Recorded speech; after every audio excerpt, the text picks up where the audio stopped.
Hello students, स्वागत है आपके अपने यूट्यूब चैनल छोटू भैया केमिस्ट्री वाले में।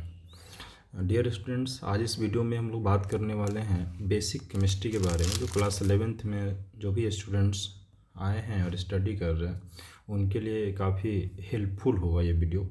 तो आइए स्टार्ट करते हैं इस वीडियो से। सबसे पहले हम समझेंगे कि केमिस्ट्री के बारे में कि ये केमिस्ट्री है क्या और केमिस्ट्री के ब्रांचेज कितने होते हैं, है ना। इसके बारे में हम लोग चर्चा करेंगे। तो सबसे पहले देखिए बच्चों, क्या होता है कि जब भी बच्चे 10th पास करके 11th में आते हैं तो बेसिक्स केमिस्ट्री ना पता होने की वजह से केमिस्ट्री थोड़ा भास्ट लगने लग जाता है, बोरिंग लगने लगता है। तो आज इस वीडियो में हम पूरी बात करेंगे बेसिक केमिस्ट्री के बारे में, ठीक है। सबसे पहले आइए केमिस्ट्री है क्या।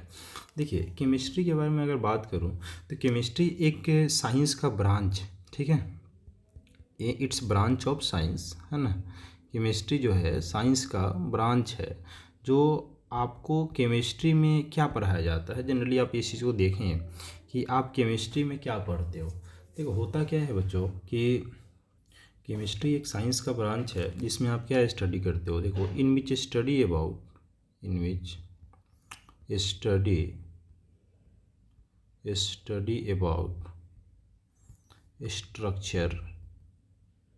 Structure composition and properties of matter, यानी ओवरऑल। और अब देखो तो हम सिर्फ और सिर्फ मैटर का स्टडी करते हैं, है ना। यानी structure, composition and properties of matter की बात करेंगे। और ये सारी बातें जो होती है वो केमिस्ट्री में होती है ना। सबसे पहले अगर हम मेन चीज़ आगे आ जाए कि ब्रांचेज ऑफ केमिस्ट्री के बारे में, केमिस्ट्री के कितने ब्रांच होते हैं, ठीक है। देखिए बच्चों, मेनली अगर हम बात करें केमिस्ट्री के 3 ब्रांच, है ना। केमिस्ट्री की अगर मैं बात करूं तो केमिस्ट्री के 3 ब्रांच हैं। और सबसे पहला ब्रांच अगर मैं बात करूं तो बात करेंगे हम लोग फिजिकल केमिस्ट्री। किसकी बात कर रहे हैं? फिजिकल केमिस्ट्री की बात कर रहे हैं। देखो फिजिकल केमिस्ट्री साइंस का काफ़ी इंपॉर्टेंट ब्रांच है। और इसके अंदर आप क्या पढ़ते हैं? इसके अंदर आप पढ़ते हो इन विच स्टडी अबाउट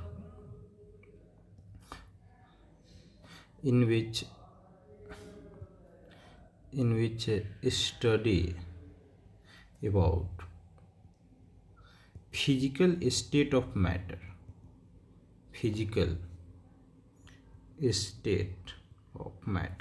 यानी आप मैटर के फिजिकल स्टेट का स्टडी जो है आप फिजिकल केमिस्ट्री में करते हैं। जैसे सॉलिड का चर्चा हो, लिक्विड का चर्चा हो, या फिर गैस का चर्चा हो, जो कि हम यहाँ पे करने वाले हैं, ठीक है, फिजिकल केमिस्ट्री में, ठीक है। बारी बारी से हम सबको पढ़ेंगे। और फिलहाल अगला ब्रांच जो है केमिस्ट्री का दूसरा ब्रांच वो है इनऑर्गेनिक केमिस्ट्री। देखो बच्चों, होता क्या है कि अगर मैं आपको ये बेसिक चीज़ें पता नहीं होंगी तो आपको आगे प्रॉब्लम हो सकता है ना। इसलिए आप इस वीडियो को पूरा देखिएगा, बन रही है। जो भी डाउट्स होता है कमेंट सेक्शन में आप बिल्कुल कमेंट करके पूछ सकते हैं, है ना। तो इनऑर्गेनिक केमिस्ट्री के अंदर हम क्या पढ़ते हैं? In which study about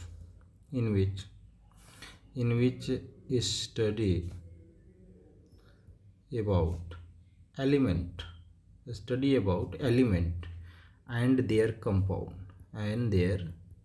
compound. किस चीज़ के बारे में स्टडी करते हैं बच्चों? इसमें एलिमेंट का स्टडी करते हैं और उसके कंपाउंड का स्टडी करते हैं। जैसे अगर मान लो कि जैसे हमें हाइड्रोजन के बारे में कुछ जानकारी लेना है, कि हाइड्रोजन के बारे में जानना है, तो हम लोग हाइड्रोजन एक एलिमेंट है और इसको हम स्टडी कहाँ करने वाले हैं? इनऑर्गेनिक केमिस्ट्री में, ठीक है।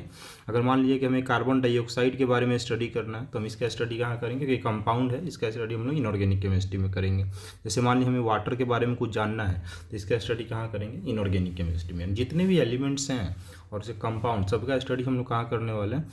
उसका स्टडी इनऑर्गेनिक केमिस्ट्री में करेंगे। क्लियर है बात? चलो, तीसरा ब्रांच जो है बच्चों, तीसरा ब्रांच का नाम है ऑर्गेनिक केमिस्ट्री। काफ़ी इम्पॉर्टेंट ब्रांच है ये। और मुझे अपने अभी तक जो एक्सपीरियंस किया है कि अगर मैक्सिमम बच्चों को केमिस्ट्री अगर भास्ट लगता है तो उसका मेन कॉज जो है वो ऑर्गेनिक केमिस्ट्री है। अब डरिए नहीं, है ना, हम चर्चा इस पर भी करेंगे। फिलहाल आप ये जान लें कि ऑर्गेनिक केमिस्ट्री होता क्या है, हम इसके अंदर क्या पढ़ते हैं।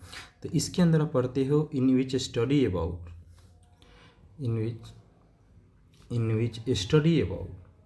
हाइड्रोकार्बन। किसका स्टडी करते हो बच्चों? इसके अंदर आप हाइड्रोकार्बन का स्टडी करते हो। हाइड्रोकार्बन का मतलब एक ऐसा कंपाउंड जो कार्बन और हाइड्रोजन के मिलने से बना हो, जैसे CH4 हो गया, है ना। या फिर अगर मैं बात करूं कि CH4 हो गया, CH3OH हो गया, है ना। मतलब कंपाउंड में कार्बन हाइड्रोजन होना चाहिए, है ना, तभी ऑर्गेनिक कंपाउंड आप बोल सकते हो। तीसरा कोई भी एलिमेंट्स हो सकता है ना। तो ऐसे कंपाउंड का स्टडी हम कहाँ करेंगे, ऑर्गेनिक केमिस्ट्री। अब जैसे मान लो कोई बच्चे कहते हैं सर CO2 का स्टडी कहाँ करेंगे, तो बच्चों देखो हमें इस चैप्टर में इस ब्रांच में हम हाइड्रोकार्बन का स्टडी करते हैं, है ना। इसमें ये हाइड्रोकार्बन नहीं है, ये कार्बन है और ऑक्सीजन है, तो ये एक प्रॉपर क्या है, इनऑर्गेनिक कंपाउंड है। तो इसका स्टडी करने के लिए फिर हमें इनऑर्गेनिक की तरफ मूव करना पड़ेगा, ठीक है। तो आई होप आपको ये समझ में आया ब्रांचेज ऑफ साइंस क्या है, केमिस्ट्री क्या है, और ब्रांचेज ऑफ केमिस्ट्री के बारे में। चलिए देखो बच्चों, केमिस्ट्री स्टार्ट जो होता है मैटर से स्टार्ट होता है, और वहीं से स्टार्ट करेंगे, है ना, कि मैटर क्या होता है, और बिल्कुल बेसिक से स्टार्ट करेंगे। आप इस वीडियो में बने रहिए। चलिए आगे चलते हैं। अगला है, देखिए बच्चों, हम अब स्टार्ट यहाँ से कर रहे हैं बेसिक केमिस्ट्री, यानी यहाँ से हम जो स्टार्ट करेंगे बच्चों उसका नाम है बेसिक केमिस्ट्री, ठीक है, बेसिक केमिस्ट्री, ठीक है, बेसिक केमिस्ट्री। अब देखिए बेसिक केमिस्ट्री में जो हम स्टार्ट करेंगे बच्चों, हम स्टार्ट करेंगे, देखिए सबसे पहले आप ये समझ लीजिए कि इस यूनिवर्स में जो भी चीज़ प्रेजेंट है, यानी हम ये कहना चाहते हैं एनीथिंग, है ना, anything present in the universe, present in the universe, है ना, universe can be divided into two subcategories, divided into two category, है ना।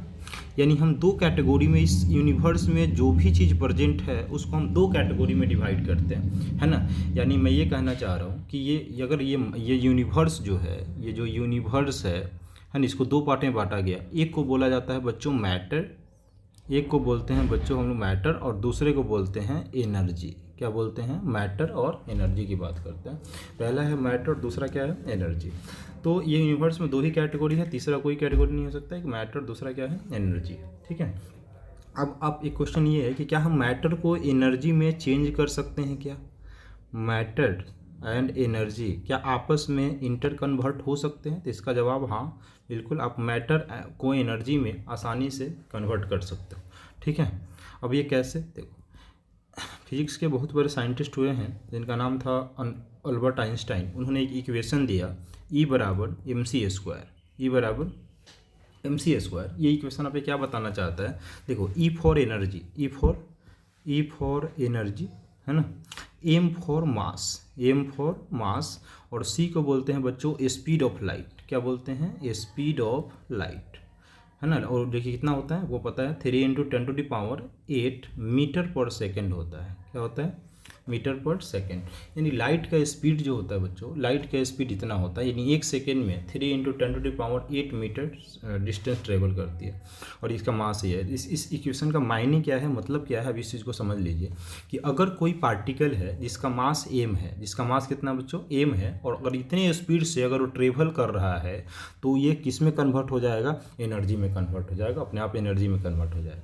अब जाहिर सी बात है ये इक्वेशन जो है हमारे और आपके लिए नहीं है, बिग बॉडीज के लिए तो नहीं है, क्योंकि हम इतनी स्पीड से ट्रेवल कर नहीं सकते ना, एक सेकंड में इतना डिस्टेंस कौन ट्रेवल कर सकता। तो इसलिए ये इक्वेशन जो है ये किसके लिए वैलिड है बच्चों, ये इक्वेशन माइक्रो पार्टिकल्स के लिए वैलिड है। किसके लिए वैलिड है, माइक्रो पार्टिकल्स जो काफ़ी छोटे होते हैं, जिसको आप अपनी आंखों से नहीं देख सकते, है ना, जैसे इलेक्ट्रॉन्स, प्रोटॉन्स, न्यूट्रॉन्स और बहुत सारे पार्टिकल्स होते हैं, इनके लिए वैलिड है ना। बिग बॉडीज़ के लिए कभी भी वैलिड नहीं है। क्लियर है भाई। चलिए अब आता है कि मैटर क्या है भाई, मैटर को हम लोग कैसे डिफाइन करेंगे। देखिए मैटर को जनरली हम क्या करते हैं कि ये मैटर क्या है कि ऐसा सब्सटेंस जिसके पास कुछ मास हो, है ना, और कुछ रखने पे कुछ एरिया को ऑक्यूपाई करे, स्पेस ऑक्यूपाई करे, उसी को हम क्या बोलते हैं, मैटर बोलते हैं, है ना। यानी हम ये कह सकते हैं कि एनीथिंग, है ना, anything that occupy space, occupy space, है ना, and has some mass, and has mass करता हूँ, and has mass is called matter। In matter को आप कैसे पहचानोगे आसानी से, जिसके पास कुछ वजन होगा, है ना, और उसको रखने पे कुछ एरिया ऑक्यूपाई करे, उसी को हम क्या बोलते हैं बच्चों, मैटर बोलते हैं। इस चीज़ को आप ध्यान देना, ठीक है। अब एक लाइन एनर्जी के बारे में लिख लेते हैं। देखो एनर्जी क्या है, एनर्जी को आप ना तो क्रिएट कर सकते हो या पहले से जानते हो। एनर्जी क्या है, neither be created nor be destroyed, nor be destroyed.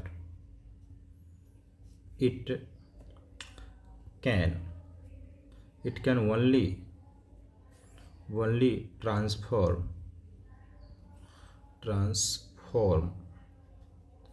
one form to another form. ये एक लाइन आप एनर्जी के बारे में याद रखना कि एनर्जी को ना तो आप क्रिएट कर सकते हो, ना ही इसे डिस्ट्रॉय कर सकते हो, बस एक फॉर्म से दूसरे फॉर्म में ये क्या हो सकता है, चेंज हो सकता है। ठीक है, तो ये आज अभी आपने क्या देखा, मैटर्स के बारे में और एनर्जी के बारे में। अब मैटर को ज़्यादा ध्यान देंगे, एनर्जी का चर्चा जनरली फिजिक्स में ज़्यादा होता है, तो हम यहाँ मैटर की चर्चा करेंगे। और मैटर में आपको बस एक ही लाइन याद रखना है कि मैटर क्या होता है, जिसके पास भी मास हो उसको हम क्या बोल देते हैं, मैटर्स बोल देते हैं। ठीक है, चलिए, आई होप ये चीज़ समझ में आया आपको। आगे बढ़ते हैं। आगे हैं, सबसे पहले देखो केमिस्ट्री का इम्पोर्टेंस क्या है। अगला चर्चा जो हम करेंगे वो बात करेंगे इम्पोर्टेंस ऑफ केमिस्ट्री के बारे में, कि अगर आप केमिस्ट्री पढ़ रहे हो तो केमिस्ट्री का क्या इम्पोर्टेंस है ना, इम्पोर्टेंस ऑफ केमिस्ट्री। देखो केमिस्ट्री का इम्पोर्टेंस अगर मैं बात करूं तो केमिस्ट्री का बहुत ज़्यादा इम्पोर्टेंस है। केमिस्ट्री के बिना साइंस का कोई भी ब्रांच है ना अधूरा है, चाहे वो फिजिक्स हो या बायोलॉजी हो, सब केमिस्ट्री के बिना अधूरा है। हर जगह केमिस्ट्री है, केमिस्ट्री का एक अहम रोल है ना, हर जगह। फिजिक्स में भी अहम रोल है, बायोलॉजी में भी है, केमिस्ट्री हर जगह है। अब ये चीज़ मैं आपको बताऊंगा कैसे है। देखिए, सबसे पहला पॉइंट अगर मैं बात करूं, सबसे पहला मैं पॉइंट करूँ केमिस्ट्री के बारे में। देखो सबसे पहले फिजिक्स और बायोलॉजी में कैसे है, देखो फिजिक्स में जो होता है आपको याद होगा कि फिजिक्स वाले सर जो है, अगर मैं बात करूँ बैटरी का सिंबल वो किस तरह बनाते हैं, बैटरी ये कहते हैं कि ये इस तरह से बैटरी का सिंबल है। आपको याद होगा, अपने लोअर क्लास में पढ़ा होगा कि बड़ा वाला डंडा पॉजिटिव होता है, छोटा वाला डंडा निगेटिव होता है। ये फिजिक्स वाले सर जो है ये बैटरी का सिंबल आपको बना के बताते हैं। अब एक्चुअल में क्या है, वो क्या करते हैं कि बैटरी का आपको क्या है उसका यूज करते हैं ना। और ये बैटरी बनाने का काम कौन करता है, ये बैटरी बनाने का काम केमिस्ट करते हैं। यानी केमिस्ट्री वाले साइंटिस्ट जो होते हैं वो बैटरी बनाने का काम करते हैं, वो जिसे हम केमिस्ट, यहाँ केमिस्ट हम जब बोल रहे होंगे तो समझिएगा केमिस्ट्री के साइंटिस्ट को केमिस्ट कहते हैं। ठीक है, तो वो लोग बैटरी बना के देते हैं, हम बैटरी बना के देते हैं तो वो यूज करते हैं। तो देखो यहाँ भी फिजिक्स है। फिजिक्स में जो स्विच होता है, इलेक्ट्रिक स्विच जो है ना, इलेक्ट्रिक स्विच जो है ऑन ऑफ करने वाला, वो किसके मिलने से बना हुआ है बच्चों, वो बेकेलाइट के मिलने से बना हुआ है, बेकेलाइट है ना। और बेकेलाइट आपको पता होगा एक पॉलीमर है, क्या है ये बच्चों, पॉलीमर है, और जो कि कार्बन हाइड्रोजन ऑक्सीजन के मिलने से बना हुआ है ना। तो हम जहाँ कार्बन हाइड्रोजन ऑक्सीजन का बात आया, केमिस्ट्री का बात आया, और केमिस्ट्री का बात आया तो आप कह सकते हो कि भाई बेकेलाइट भी केमिस्ट्री ही है, और इसका यूज कहाँ से करना सिखाया जाता है, फिजिक्स में। तो कहीं ना कहीं हम ये कह सकते हैं कि फिजिक्स जो है केमिस्ट्री के बिना बिल्कुल अधूरा है ना। और बायोलॉजी में कैसे है भाई, देखो बायोलॉजी में क्या है कि आपका बॉडी जो है क्या चीज़ के मिलने से बना है, बायोलॉजी बॉडी प्रोटीन के मिलने से बना हुआ है ना। और प्रोटीन किसके मिलने से बना है, फिर वही कार्बन हाइड्रोजन ऑक्सीजन नाइट्रोजन के मिलने से बना हुआ। तो यहाँ फिर बात हुआ एलिमेंट्स का बात हुआ है ना। तो हम ये कह सकते हैं कि ये जो है यहाँ बायोलॉजी भी किससे रिलेटेड है, केमिस्ट्री से रिलेटेड है। तो केमिस्ट्री के बिना आपका फिजिक्स भी अधूरा है ना, फिजिक्स भी अधूरा है, बायोलॉजी भी अधूरा है, सब अधूरा है। तो इसलिए इंपॉर्टेंस ऑफ केमिस्ट्री की बात कर रहे हैं। अब 2-3 पॉइंट इसके बारे में लिख लेते हैं। देखो केमिस्ट्री का इंपॉर्टेंस मेडिसिन में भी है ना, मेडिसिन में भी जैसे पैरासीटामोल हो गया, बहुत सारा मेडिसिन यूज करते हो है ना। ये सब रिसर्च बनाने का काम कौन करता है, ये केमिस्ट ही करते हैं। ठीक है, जैसे मार्केट में नया नया लंच कोई सामान लंच हो जाता है, सर्फ हो गया, साबुन हो गया, या फिर कोई फेस वॉश आ गया, कोई तेल आ गया मार्केट में, तो ये कौन कर रहा है, कौन बैठा हुआ है जो इसको बनाने की कोशिश कर रहा है, तो ये सारे केमिस्ट करते हैं। तो सबसे पहला इंपॉर्टेंस हम क्या लिख रहे हैं केमिस्ट्री के बारे में, chemistry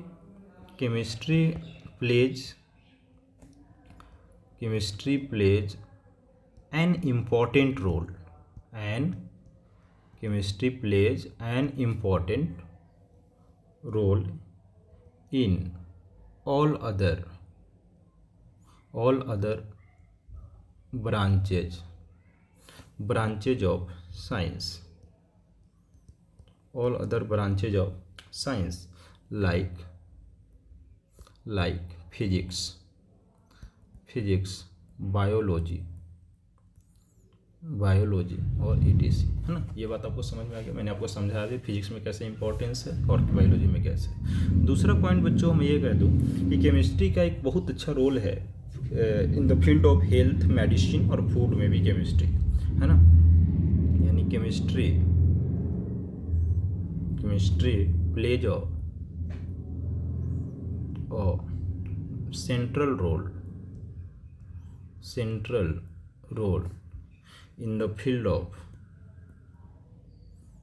in the field of medicine, food, है ना, और हेल्थ की बात कर रहे हैं, हर जगह केमिस्ट्री, है ना। और तीसरा पॉइंट, एक और पॉइंट लिखेंगे, है ना, इसका मेजर रोल केमिस्ट्री का एग्रीकल्चर में भी है ना। It also plays a major role in the field of